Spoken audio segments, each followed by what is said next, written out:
Don't be jealous of one another. Don't overbid one another. Don't hate one another. Don't despise one another. Be brothers towards one another. Al-Muslim, Akhul Muslim. A Muslim is a brother to another Muslim, not a Muslim from one fraction to another fraction. Generic terminology. A Muslim is a brother to another Muslim. Does not betray, does not oppress him, does not let him down. Hatta you find some athar that the blood of a Muslim is more honorable than the walls of the Kaaba. In the Kaaba, you know how emotional people just come back from Hajj, how they would kill another person. May Allah forbid, they would literally kill another person that had to try to touch the walls of the Kaaba. That's why Umar mentioned, the stone is just a black stone. Oh, the only reason I kissed you is because I saw the Prophet Muhammad who kissed you, so I kissed you. It has no real value, some people may today claim. So the Kaaba is destroyed brick by brick and demolished. You can see how there will be a great big uproar in the Muslim community. But that, according to the Sharia, is something trivial, something minimal. Something far worse than that is the dropping of a Muslim blood. Muslim blood at the moment is very cheap. It is very cheap. I hate to use these words, but like a dog died in Europe, there will be more uproar about a dog dying in the streets in the Western world than a Muslim that dies in any of the Muslim lands. That, unfortunately, is a reality. There will be more headlines about a dog dying on the street, not to say that we shouldn't be worried about animals. Yes, there's great animal rights in Islam as well. For the person who gave water to the dog and goes into paradise, carrying it in the hadith of Muslim, not mistaken, carrying it in his khuf, carrying it in his sock, in his mouth, and going into the well and taking out the water and giving it to the dog. So don't get me wrong that we're not worried about animals. But if a dog dies in the Western world, more uproar, more concern. The Muslim blood is spilled, that's just another Muslim, it's just collateral damage. It's part of warfare, it takes place. We attack people, we attack lands, and at times we may accidentally bomb people, we may accidentally harm people, we may accidentally kill people. We can't make a distinction between who is the friend, who is the foe. That's what begins to take place. Excuses are presented, are displayed. And obviously we are the sufaha, we are the foolish individuals. We are the foolish individuals. And the Quran describes the foolish individuals. We think we're very wise individuals who can't seem to understand what is taking place around us. Unsur akhaka in kana zaliman or mazluman. Help your brother, whether he is the oppressed or the oppressor. Companions asked. Obviously, we can understand that person who's being oppressed, how we can help him, feed him, clothe him, whatever it may be. But how do we help the oppressor, the zalim? How do you help the oppressor? How do you help him? You help the oppressor by telling him to stop his oppression, diverting him away from his oppression, whether that oppressor is a Muslim or a non-Muslim. Aid them, drift them away from oppressing other individuals. And that's why even basic actions become very troublesome, very difficult for many of us Muslims, unfortunately. We find basic ahadith once again. Whoever feeds another Muslim, whoever gives water to another Muslim, whoever clothes another Muslim, whoever takes care of another Muslim, then Allah will feed you in paradise with a better food. Give you a drink in paradise, a better drink in this world, better clothes. Whoever takes care of the orphans will be like this close to the Prophet Muhammad ﷺ. Where are we from such practices? Where are we trying to encourage ourselves of doing these actions of taking care of the wider community?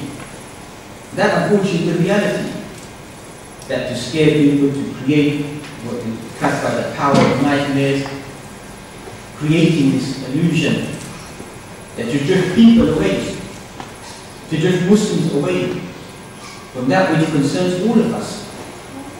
That this is a global interest for every single Muslim, that the Quran has encouraged us, that we should be helping mustad'afeen, min al-rijali wal-wildan, the poor individuals, and the men, and the women, and the children, who are calling out. Oh Lord, send one who will come and help us, one who will aid us. So they're not even praying, oh Allah, send down the angels, or send someone victory. Send one who will come down. Who is the one? Who are the people? Who is it going to be? From amongst the people. That's what they're requesting, that amongst us that we should be helping these individuals. And thus we find that the Quran mentions, كنتم خير أمة أخرجت للناس تأمرون بالمعروف وتنهون عن المنكر. Once again, we mentioned that in these ayat they refer to the believers, the companions. But if we claim that these ayat concern us today as well, we're supposed to be the ummah, then why don't we become the best ummah? We order the good, we forbid the evil. And we believe in Allah subhanahu wa ta'ala. Why are we not fulfilling this pledge? Why are we not fulfilling these actions? And thus, this becomes something all of us will begin to think about. That how can we begin to develop ways of helping the Muslim Ummah? Whether it be something in a political manner, presenting the plight of the Muslims, concern the Muslims, whether it be writing articles, whether it be delivering seminars, whether it be lectures, whether it be creating a concern, whether it be collecting of wealth. All of these actions, clothing, food, drink, whatever, taking these substances to those poor individuals who obviously clearly need neutral individuals, whichever perspective we look at them.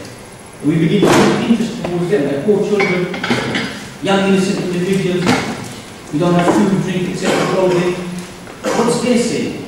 What's their blame? Innocent women who've guarded their chastity throughout their lives. Sometimes that comes to my mind, people pose that question, that how do you justify this in Islam? That a woman who guarded her chastity throughout her life has adorned herself with whatever they want to call it, the burqa, the veil, etc., lived a good life, and her honor, her dignity is taken away, snatched away from her. What's the response that we can give? What response can we give? If the statement is true, what did she do to deserve that treatment? Is that not happening on a daily basis? Al-Muslim, you find the sanctity of Muslim. كل مسلم على مسلم حرام. عرضه وماله ودمه. Everything about Muslim is haram. بمعنى to be respected, sanctified, blessed. What's blessed about a Muslim? Maluhu, his wealth. You can't just take a Muslim's wealth away. وَدَمُهُ, his blood. You can't just spill a Muslim's blood. وَعِرْضُهُ, his dignity, his honor. It's haram for you to harm another individual. Haram for you to take a person's wealth. Haram for you to do such actions. And obviously this message is to be given to some Muslims. Unfortunately, two wrongs don't make a right. Two wrongs don't make a right. No matter what you may think in your life, in your own world, we don't behave, we don't conduct ourselves as some of these individuals may conduct themselves. Allah will show it throughout time and history. Who are the better individuals? Who are the people full of morality? Who are the people full of honesty? Who are the people full of dignity? It will always be shown every day. You can read through the newspapers, the journals, the WikiLeaks, whatever you find. The atrocities that they claim that these are just a few bad apples. These are few individuals who conduct themselves. Allah is ashamed of every single day. It's not just a few individuals. These are superior inferences. These are superior documentations. These are superior wordings that have been passed down the system, that you should treat these people in this manner. You should defame them in this manner. You should belittle them in this manner. We are individuals, men of honor and dignity. We're not here to defame any individual.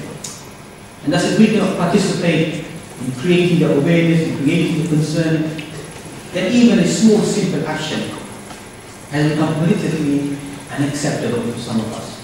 To make dua to Allah subhanahu wa ta'ala, which doesn't cost anything as a side point. That's become very difficult. Some imams won't make dua. Well, if you don't want to make dua, then even in secrecy. Maybe let's take time out and do that next time off our prayers. Oh Allah, these are your servants. These are your servants that you created. They've been oppressed, they've been humiliated. Their honor, their dignity, their wealth, their property, their land has been taken away from them. Bring them out of this suffering, this hardship, this difficulty, this bad life. What they're facing on a daily basis, bring them out of this. Are they not your servants? Don't need this.